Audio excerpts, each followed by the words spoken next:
genuinely very, very excited for this draft here. I feel like we have not got a draft going in about 2 weeks. Underdog just announced that they are going to have a tournament draft opening up next week. I may or may not be in Arizona for the Super Bowl with Underdog, may or may not be drafting in that tournament. So we are going to have to get some practice in here. And of course, before we get into it, drop a like on this video, subscribe to the channel if you play fantasy football. And if you want to check out any of these player props for the Super Bowl, or honestly, my favorite player prop, besides some of the ones that we have highlighted over here, on Underdog Fantasy, they are going to be having a free prop for you. Jalen Hurts, more than less than half a total yard. So make sure you're taking advantage of it. Underdog Fantasy is the same place we're getting in this draft right now. So you can take advantage of that free prop and hop into live drafts with us. Link in the live chat, comment section, and description. When you sign up with promo code FLOCK, they're going to match your first deposit dollar for dollar up to 100. And you're going to get our 2023 rankings. But we are underway, ladies and gentlemen. Cooper Kupp going at 2. Can't blame you. I mean, if we're looking at Cooper Kupp here, he was the wide receiver 1 2 years ago by country mile. He was the wide receiver 1 this past season as well. So if anybody wants to take him there, I am fine. But, ooh, yeah, pulling up the chat. Thank you, everybody coming out. And what's up with all the names being different colors now? I saw this on someone else's live stream earlier this morning that I watch on YouTube, but I figured it was like they had like premium members or something and they got to change their colored names. I didn't know that you had different colors in YouTube live streams. But regardless, let's not focus in on that. Let's focus in on what we're going to be doing here at pick 10. Interesting spot, to say the least. I mean, we have some more of these wide receivers going off the board. Of course, keep in mind, we are going to probably have to lean a little more wide receiver heavy in this draft than we would otherwise, just knowing that this is going to be Underdog. You have to start 3 of these guys every single week. But anyway, Tyreek Hill goes off the 108. Tyreek Hill going after Stephon Diggs. I actually probably like Tyreek there. Let's sit here, think about this just a bit. Okay. Taylor was our 101 last year. Looking at what we're going to have access to later on in the draft, we will take A.J. Brown here. Keep in mind, this is Underdog. You have to start 3 wide receivers. It is best ball. Let's go A.J. Brown. Maybe we can just say it's for the Super Bowl. We're going to say it's for the Super Bowl. But Carly says, been a while, man. Hope you're doing well. Hope you are doing well as well. Thank you so much for coming out, my friend. Zach says Kupp was the wide receiver 1 on points per game this year. Yeah, that's what I meant. I'm sorry if I didn't clarify points per game. I thought that would be obvious. But Barkley going off at 12 right after Taylor at 11. Let's sit here, really think about what we're going to do. So you see that the quarterbacks are going significantly earlier this year than they did a year ago. I mean, we actually were taking Patrick Mahomes as a top 3 player in our most drafted list. We're going to go Amon-Ra St. Brown, just knowing how these wide receivers are going to fly. Patrick Mahomes was, I believe, my 3rd most drafted player behind Josh Jacobs as well as Jalen Waddle this past season. But we are taking Patrick Mahomes in the 5th round. Here, Patrick Mahomes going at pick 14. I'm telling you right now, he's not going to be my most drafted player this season if he's going to be going at pick 14. That's for damn sure. Okay. Football Bean says, hey, Mason, huge props to you for helping me win my league in my first year of fantasy. No, congrats, my friend. Super happy to hear that. And you would have won with or without us. Don't you give us the credit. That's on you, my friend. Super happy for you. Now we have Josh Allen, Jalen Hurts also going in this range of these quarterbacks. I mean, so obviously Josh Allen was the earliest drafted quarterback this past season in the middle of the 3rd rounds. I don't know. I feel like it's just very early for these guys. Very interesting. I think most people would have taken Jalen Hurts instead of Amon-Ra St. Brown at the beginning of the 2nd when we take A.J. Brown there, given the fact that you really want that Philadelphia Eagles stack. But to be honest with you, what I'm looking at is a team starting off with 2 Browns. I mean, we are going to have some interesting nicknames we can get this. We can go a Deuce Brown. I don't know. Let me know what you think in the live show, what we could name this, but I don't know.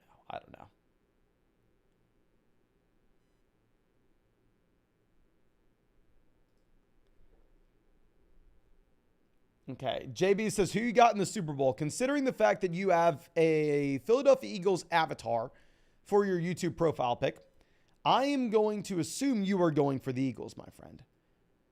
To be honest with you, I am probably rooting for the Kansas City Chiefs the more I think about it. Vegas has the Eagles as a 1.5 favorite. It's going to be a very, very close game. I probably go with Patrick Mahomes there, but I mean, if Vegas has it as a 1.5 game where you actually end up with the Eagles favored, I'm going to assume that's what probably happens. I'm going to assume that the Eagles probably win a close one. Vegas knows more than I do, even if I think that it would be the Chiefs.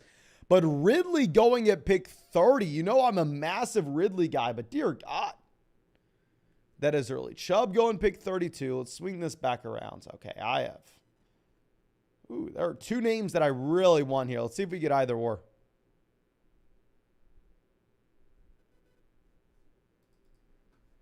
This team went Jalen Hurts, Devontae Adams in the first 2 rounds.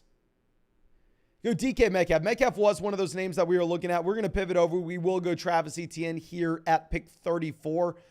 So if we're revisiting this, can y'all please let me know who would you rather have in the live chat? Because obviously we did over 700 drafts last year. Right? Like we need our practice. We're here at what? Like probably 10 drafts into this offseason. So there's going to be a ton of learning that we need to do with how draft boards look this season. A ton of adjustments we need to make. We essentially decided to go A.J. Brown and Travis Etienne out the gate. Would you have rather had Jonathan Taylor and Deebo Samuel or A.J. Brown and Travis Etienne? Can y'all please let me know in the live chat right now? A.J. Brown and Travis Etienne or Jonathan Taylor and Deebo Samuel? Now Lamar goes to pick 36.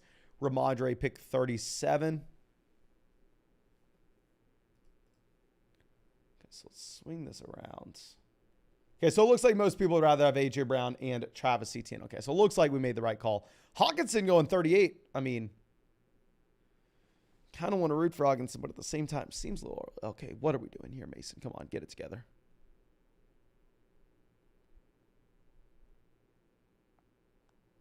What are we doing here, buddy?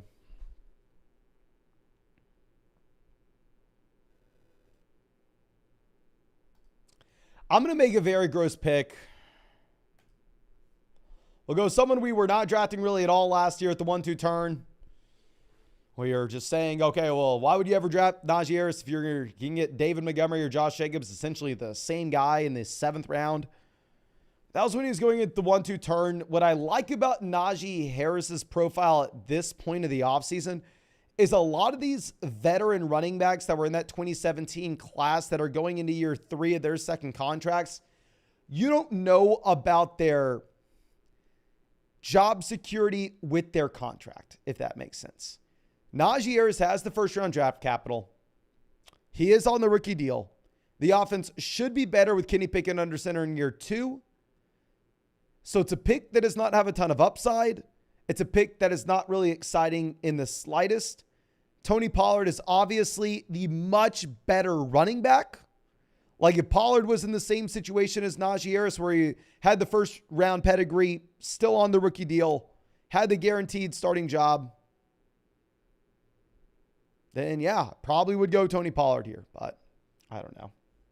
Now, Sean says, do you think Henry should be drafted as a top 5 running back? So, I mean, if we were to go through it initially, make our rankings where you have CMC, Eckler, Taylor, Barkley, I think that has to be tier 1.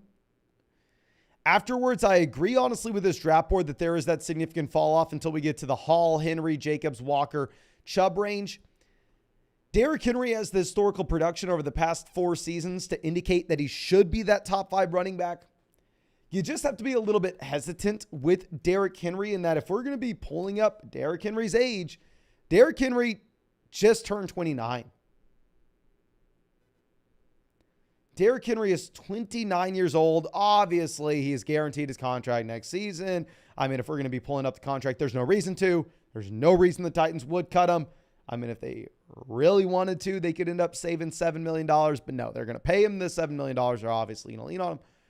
So he has the safe job. I don't know. It's just so hard to draft a running back at 29 years old as a top 5 guy when we really have not seen any running back in recent history provide that kind of production at that age. I don't know. And Appen says, can you take rookies? Where is Bijan Robinson? So Underdog's about to launch that big board contest. Let me see how big that tournament Underdog is about to launch is. Like I said, we will be drafting in it soon. $1 million. Okay, so it's going to be a big tournament. $1 million prize pool there on Underdog. And they will have the rookies in that tournament. So we are definitely going to fire up a ton of those when they launch next week. You better believe it. But for this draft that we are currently doing, there's no rookies. There are no rookies. Okay. Chaz says, I was really hoping Najee was going to fall to me. Okay, that makes me feel a little bit better about my draft pick. Definitely makes me feel better about my pick. But now Tony Pollard going off the board at 54. I mean, obviously, if you were looking at Tony Pollard's ADP, Pollard had an ADP of a late 3rd, early 4th round pick. And based on the talent profile, based on the efficiency we've seen through his rookie contract, yeah, I honestly think he should be considered in the range, but just so hard to take him without knowing the situation, especially coming off an injury. Now, Christian Kirk goes 25 picks after Calvin Ridley. Y'all know I'm a big Calvin Ridley guy, 100%. But come on, I don't think we can be taking Calvin Ridley 25 picks before Christian Kirk. Okay, so Dalvin goes. Okay, pulling this up. Dameon Pierce was going before this last year. With Dameon Pierce, definitely doesn't have the job security as a day 3 draft pick after pick 100. We've historically seen guys like James Robinson, Elijah Mitchell find a ton of success their rookie seasons, and then their NFL teams are willing to just move on from them the next offseason and invest into someone else at the position. But hell, pick 58, I'm willing to roll the dice with Dameon Pierce here. Definitely. And keep in mind, I mean, I'm not I was too low on Dameon Pierce this last offseason. Okay, so Hollywood Brown going off the board at 61. I mean, we were drafting Kyle Pitts in the 3rd round last year. Kyle Pitts had good market share numbers his rookie season. London dominated the target share this past year. It's obviously just a horrible offense. Let's look at what's going to be coming back around to us when we're on the clock again. The one thing I'm not doing is taking a tight end here with how this running back wide receiver spot is about to fall off a cliff. I'm going to cry myself to sleep tonight because we did it, but we will take Aaron Jones, who doesn't necessarily have any guarantees this next year. I mean, going back to the contract where we were looking at previously, where we said, oh yeah, there's no reason ever why they would decide to move on from Derrick Henry. Aaron Jones doesn't have that same guarantee. If I'm going to be pulling up the Aaron Jones contract here, if the Packers decide to pack it in, they could save $10.5 million from moving on from Aaron Jones and just roll with A.J. Dillon. That is possible. That is 100% in the range of outcomes. Now, to be fair, I think that's getting priced into this draft pick where, keep in mind, historically, at least this past year, I mean, pretty much since 2018, Aaron Jones been a late 1st, early 2nd round pick. So while there are definite concerns, while there's that definite red flag, we are getting a discount because of so. So well, let's go ahead and let's just take him at 63. If we had Hollywood falling to us, we probably would have taken Hollywood. I like the Hollywood selection by Kickers Lives Matters. I mean, if y'all don't know, Kickers Lives Matters just comes out here and crushes us in pretty much every draft, alongside with Chimichanga. Chimichanga drafts, I mean, crushes us. Zach crushes us here as well at pick 3. We got a lot of regulars out here that are very, very, very good.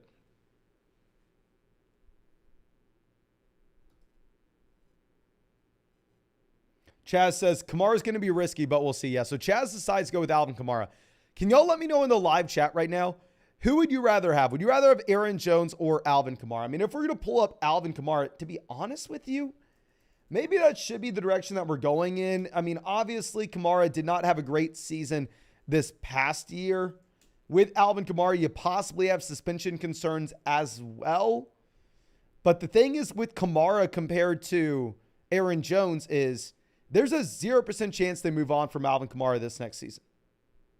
Like, he has more guaranteed money than his cap hit. They wouldn't save anything for moving on from him. The first year that they would consider cutting Alvin Kamara would be next offseason. So honestly, even if we take into consideration the suspension concern that you may have with Alvin Kamara, the more I think through this, the more I would probably say that our selection of Aaron Jones at this point of the offseason is probably a pretty bad one. We probably should be going with Alvin Kamara instead with the guaranteed job security. Let's see. We have Jones, Kamara. So it looks like the chat split a little bit.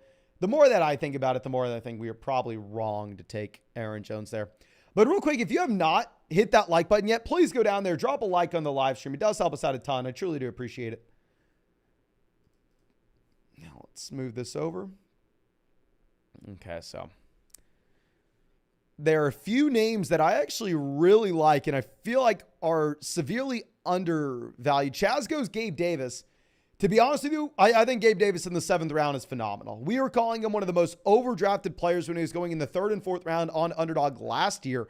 But if anything, he did exactly what everybody wanted him to. It's not like he was that bad. Like, he had his best season of his NFL career. He's still incredibly young. He's like 23, 24 years old.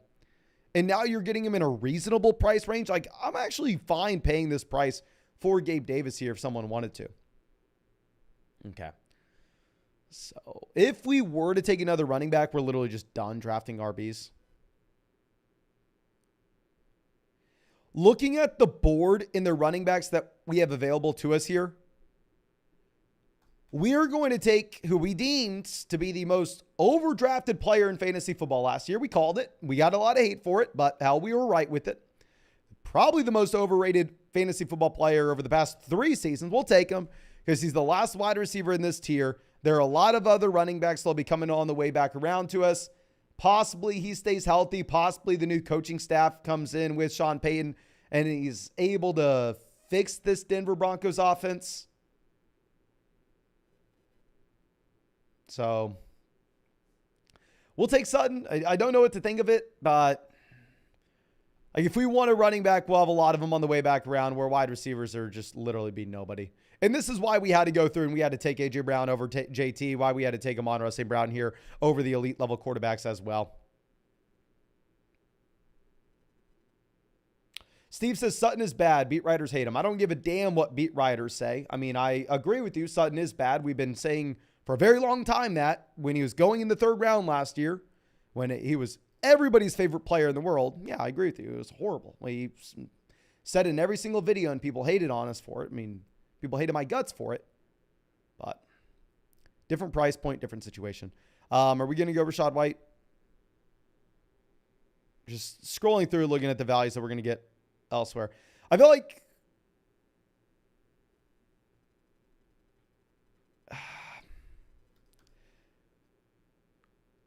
honestly, I think we are going to see a run on quarterbacks by the time that we're back up again. I'm worried that we're going to be looking at the tier of guys like Goff, Russell Wilson, whereas Rachaad White is the last running back in that tier, but I feel like we may be able to just get someone later on that has a similar range of outcomes. We will go ahead. We'll take Deshaun Watson here. I mean, with Deshaun Watson, I was excited about him this past season. Obviously, very disappointing. I mean, if he would have had a top 3 finish, we would have won a lot more money on Underdog, but he disappointed. To be fair, I don't want to hold it against him too much because the man really hadn't played football in 2 years. So we'll take him here, hoping that he can turn around. Obviously, he's guaranteed the starting job this next season. Like, let's go through. Speaking of contracts, let's look at this Deshaun Watson contract because it is laughable, ladies and gentlemen.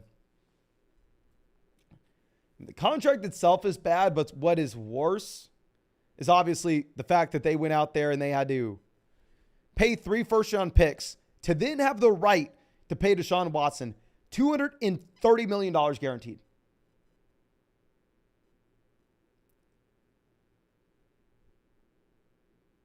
Every single penny of his contract was guaranteed. Deshaun Watson possibly is the best agent of all time. Now, A to Z says, hey, bud, thanks for all you do. Superflex Dynasty PPR startup. Pick one for the 11th round. Mooney, Lockett, Elijah Moore, Wan'Dale Robinson, Juju, or Romeo Doubs. Focused on running backs too much early in the draft. Thank you so much for coming out and supporting the channel, my friend. I mean, we actually just updated our rankings here for Dynasty, so I can actually pull up my rankings and tell you exactly where we have these players. Just give me 1 second. Wan'Dale Robinson is probably the guy most people are going to get excited about. My issue with Wan'Dale is just the fact that, hell, you have the torn ACL. And I've made the mistake time and time again of going through and looking at those players coming off torn ACLs and being willing to buy into them a little bit too early. So we have Juju Smith-Schuster at 44. If I'm going to be looking at Elijah Moore, I have Elijah Moore at 49. Darnell Mooney's not even going to be, I mean, I'm not considering Darnell Mooney in the slightest. I have Darnell Mooney at 53. Tyler Lockett, 52. Wan'Dale Robinson, like I said, would be very exciting, but coming off the torn ACL, I'm going to be a little bit worried. So I will go Juju. Juju Smith-Schuster's hard to be too excited about. It's hard to be excited about any of these guys, to be honest. Considering the fact that with Juju, you're looking at a player that does not have a contract next year. I mean, if he was guaranteed to be with the Kansas City Chiefs, obviously would be very excited, but it is what it is. Mike says, Mason, my man, how are we feeling about Ridley? Love Ridley. I mean, he was a top 5 wide receiver on a per game basis, top 3 wide receiver on a per game basis in 2020. If you remove the 2 games that he played with fewer than 70% of snaps, he was clearly injured in those 2 contests. So, I mean, last time we saw him, he was a top 3 wide receiver in fantasy. Really, I'm not going to count 2021 because I'm trying to fit a narrative here. But beyond that, I mean, he's going to a great situation. The Jags paid a decent amount to get him. So I want to be leading the Calvin Ridley hype train. I mean, we are making a ton of videos during the season on the Dynasty channel going through and saying, okay, buy low on Ridley, buy low on Ridley, buy low on Ridley. But to be fair, if we are going to be looking at the price point that he went at in this draft, it may be a little tough to continue to beat that drum to go through and buy low on Calvin Ridley, where I believe he went at pick 30 in this draft. So it is what it is. So Boyd goes 104. So keep in mind, I know everybody watching this understands best ball, underdog, you're going to roster more than one quarterback. Don't be surprised when we take a quarterback here. Yeah, I don't want to give up too much. Brandon Cooks goes, so yeah, we're going to take Daniel Jones. We're going to get a quarterback that had a very impressive season this past year, has a ton of rushing upside. Coaching staff looked great. I think we are going to get some spike weeks from him. And the main thing is just none of these players excite me in this range. I mean, with Darnell Mooney coming off a serious injury, with Darnell Mooney, the worst passing offense we've seen literally since 2009 in Chicago this past season. They probably invested in the wide receiver position. So you're looking at a laughably bad passing offense with no volume in the slightest and all of a sudden increased target competition. I'm not really excited about Darnell Mooney, where I know a lot of other people would be in this range. And not going to lie with you, I would not do this if it was a tournament style contest on Underdog. So when you're going to be seeing me draft in the big board, when it's $1 million prize pool and we're having to go up against a large field, you are sacrificing too much upside to take 3 quarterbacks this early. But knowing the guaranteed points that we are essentially going to be getting from the quarterback position, where all these running backs and wide receivers are massive question marks, knowing that there are going to be a lot of quarterbacks that don't even have guaranteed starting jobs by the time we come up on the way back around the 11-12 turn. Like I said, this is not what you want to do in a tournament on Underdog, but in a private draft this time of the year with this player pool with no rookies, perfect in my opinion. Like I really like this team for the specific draft contest that we are in. If it was a tournament draft, we'd be way underweight on wide receivers, probably still underweight on receiver. We're just going to have to backload the position with a ton of names. Okay. Now, Avon says, is the Kyler Love falling due to the ACL impacting his rushing floor? And yeah, he's just going to miss time this next season. I mean, obviously, we don't know how much time he's going to miss. With these private drafts, you also don't have the fantasy football playoffs. It's just who can score the most points weeks 1 through 17. So, I mean, it's hard to go through and get too excited about a player like Kyler whenever you're looking at the probability that he's going to miss the beginning portion of the season in a league where every week matters so much. If this was a league where you had the fantasy football playoffs, you had weeks 15, 16, 17, and that's what really mattered, then hell yeah, we're going to be taking Kyler Murray earlier than this. But the issue is specifically this league format. Okay.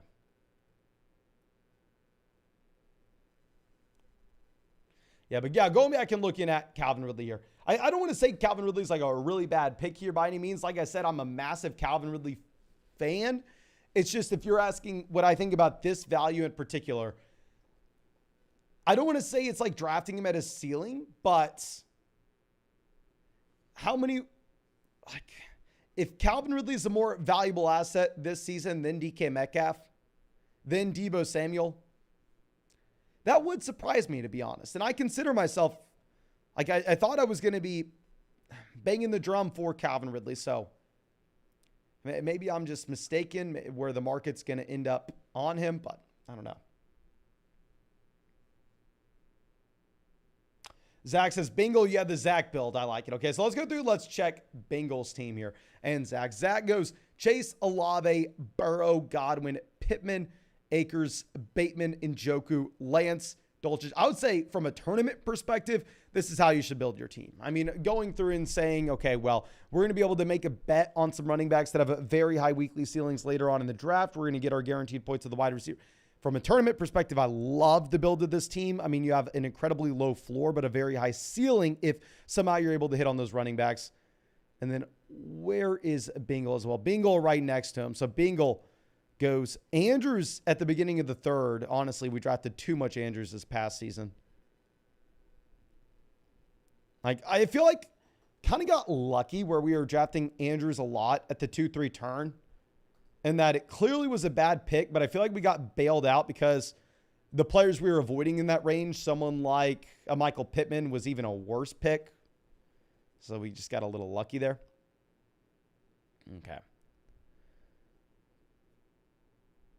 So what are we doing?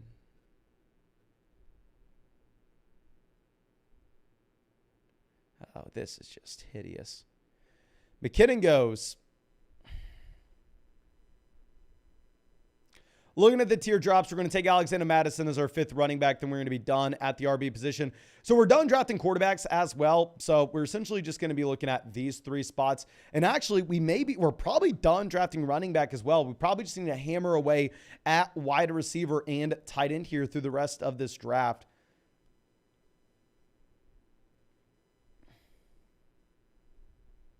Zach says $3 draft shoe for the stars. Basically tough. I'm not saying it's a bad draft. I'm just saying, like, I would love it in a tournament. Like, that's the ideal build in a tournament, of course.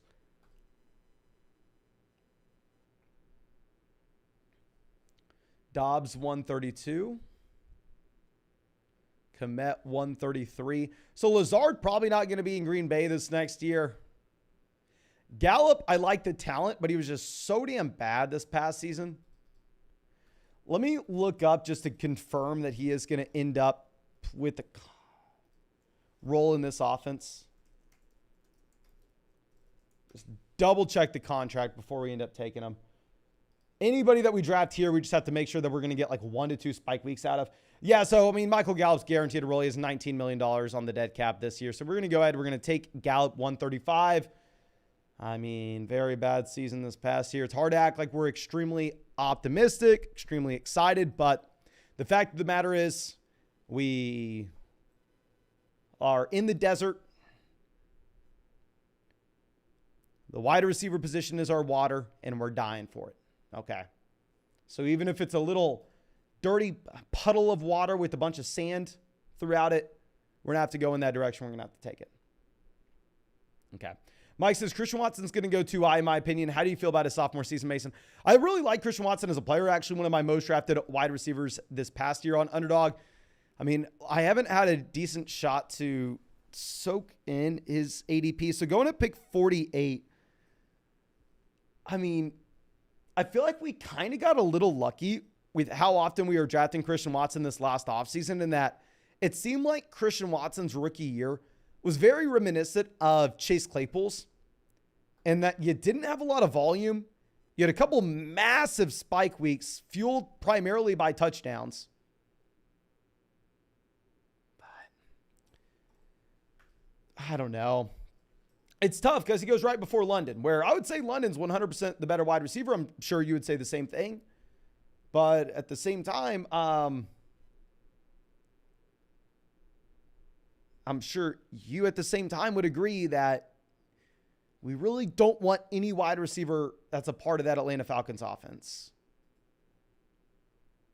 Or you possibly have Christian Watson as the wide receiver 1 for Aaron Rodgers. Not a guarantee, but it's a possibility.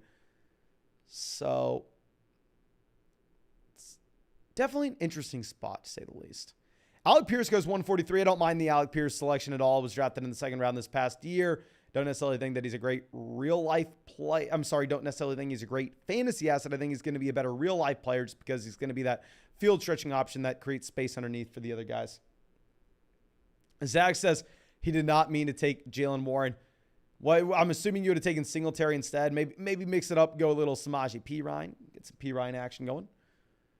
Now Lazard 144. One thing that, oh my gosh, we crushed so hard this past year is drafting Christian Watson in the 14th instead of Allen Lazard in the 7th. Zach meant to go with Alec Pierce over Jaylen Warren. Can't blame you, my friend.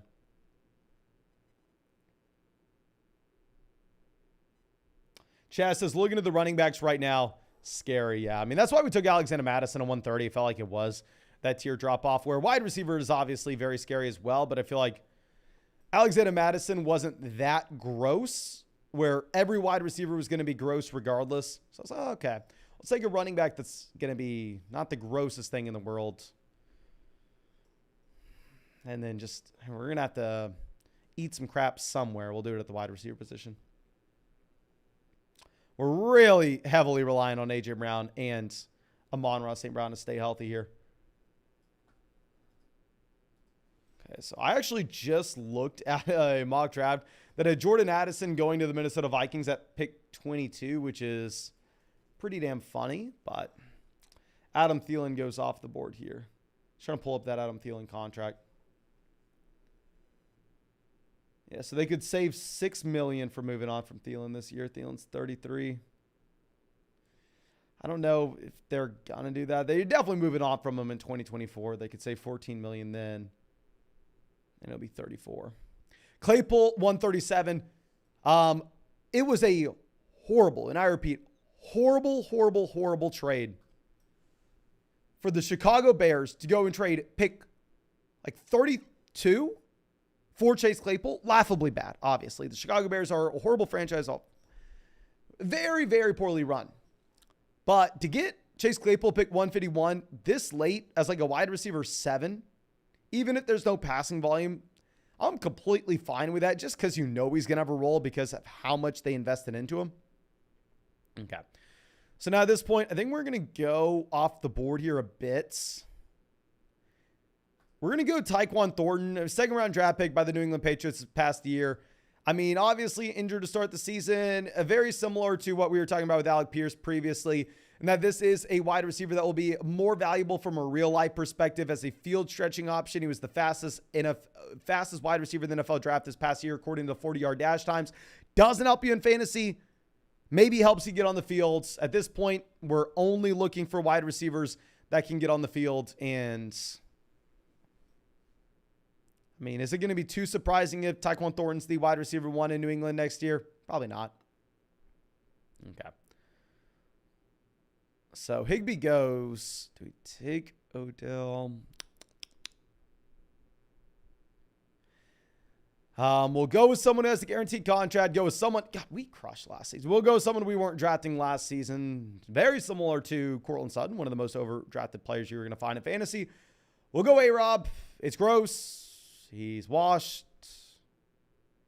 But come on. We're taking him after Mecole Hardman. The man has the guaranteed money. He will be on the field.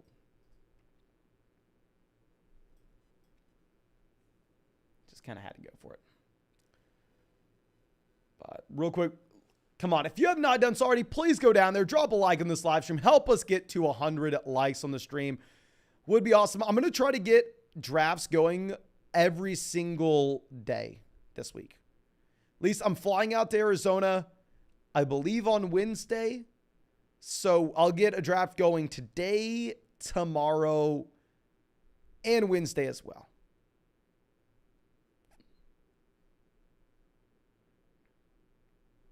Okay, so Shaheed, and I mean, I think we're just going to take 3 tight ends at the very, very end here.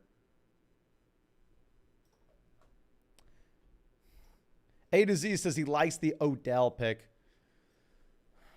With Odell, what was the most frustrating thing ever, and what was just so annoying is, do y'all remember the Thanksgiving game where they were acting like it was the biggest deal in the world? Giants, Dallas. I mean, they were calling it the Odell Bowl. Do you remember how obnoxious that was? I don't know. Maybe it has nothing to do with this year, obviously. Just it was annoying as hell. Trey McBride won, and then him just tweeting stuff. And I love Odell as well. Like, usually I've been a defender for Odell, and people have been quick to call him names in the past, but Tobin says, I like McBride as a late tight end. Can't blame you whatsoever. I mean, I'm assuming Zach Ertz is complete dust at this point. McBride was the best tight end in last year's draft class. I mean, he actually got on the field after the Zach Ertz injury. And possibly have no Hopkins, right? So if you have no Hopkins, there will be targets available. Trey McBride could have a very strong season this next year. Chaz says, as a diehard Bears fan, I'm hoping that Poles makes some good moves this offseason so we can forget about the trade. I don't want to speak. I mean, I have such negative opinions about the Bears, and every time I bring them up, people go, oh, we're great. We're in a great situation. We have so much cap space and the number 1 overall pick. And go, okay, well, do you know why you have the number 1 overall pick? Okay, we kind of put 2 and 2 together. I need to just shut my mouth. I know people hate me when I talk about the Chicago Bears in that light, but just interesting. Just interesting, the perception on it. Now, Darius Slayton going 172. Okay. So we're just back to wide receiver and tight end. So we're going to take one more wide receiver, and we need 3 tight ends. Don't know exactly when we start grabbing these tight ends, but we'll figure it out. Dog79 says, can't wait for the tournament startup. Neither can I, my friend. Neither can I. Mac Jones goes 176. Very late for Mac Jones. I mean, if we're going to compare Mac Jones to where Jordan Love went earlier on, oh, dear God.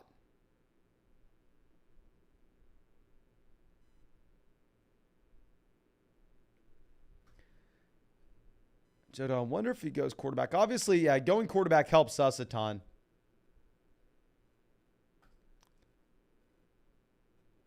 Take Hayden Hurst, just throwing darts at tight end. We're just going to take 3 tight ends, hope that they can cycle through our starting lineup and give us some kind of baseline of production. Doc says, hey, Mason, are you going to do another 24-hour stream? That was epic. What you got to get to this? I've thought about it. I will admit the 24-hour live stream was significantly more fun than I thought it was going to be.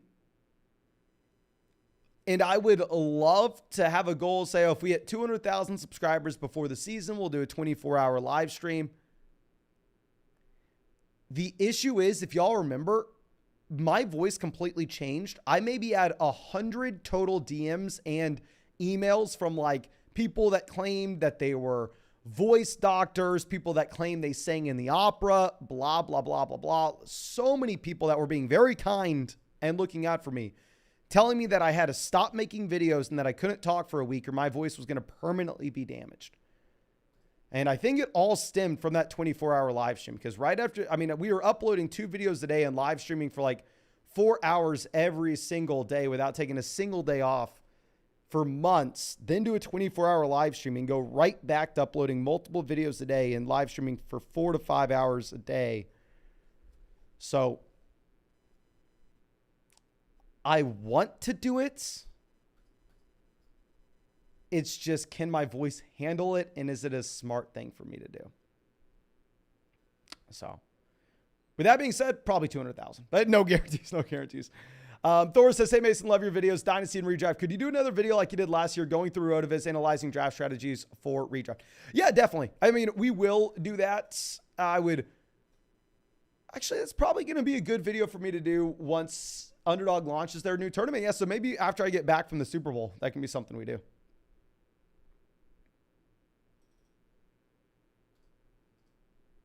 Yeah, and so not only like what did my voice sound really bad, everyone, like my throat, like I was in a lot of pain every time I went to record, every time I went to live stream. And that's all I do. So the 24-hour stream was fun. It may have been a one-time event. Just may have been. I can't guarantee anything though. Now, Terrace Marshall at 189 is actually a pick I don't hate. If you look at Terrace Marshall, I mean, he did get on the field as the number 2 wide receiver in Carolina this past season. Which, how? Your number 2 wide receiver going in this range. I mean, hell, I took Tyquan Thornton at pick 154. You're getting a number 2 wide receiver at 189. Seems like a pretty good pick. Obviously, Carolina's in play to grab another wide receiver. I mean, people have talked about them being the team to take Quentin Johnston at 9. But also, there's a chance that a quarterback falls to them. What if you have Will Levis falling? What if we get surprised and C.J. Stroud falls? We don't know. Nathan says you can invite some more guests than last year for the 24-hour stream. Yes, if y'all don't know, I actually had a ton of guests lined up for the 24-hour live stream last year. But after the first 2 guests came on, my computer was like literally about to shut off. Like it was so much work to pull in their calls and to be live for that long at once that like I had to cancel all the other guest spots just because I didn't want my computer to shut off and then people blame me saying, oh, you did it on purpose, yada, yada, yada. So I would love to just plan on having guests come on throughout all of it, but I don't know if my computer will let it. Maybe with our Underdog winnings, we can buy a better computer. Robert Woods still available. Richard James goes. What's the situation with Robert Woods this next year? Mac Hollins. Okay. Just pull up this Woods contract.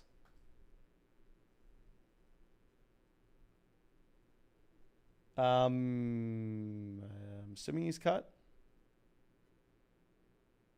Yeah, they could save $12 million from moving on from him. So I don't think Robert Woods is there next year. Do we go deep?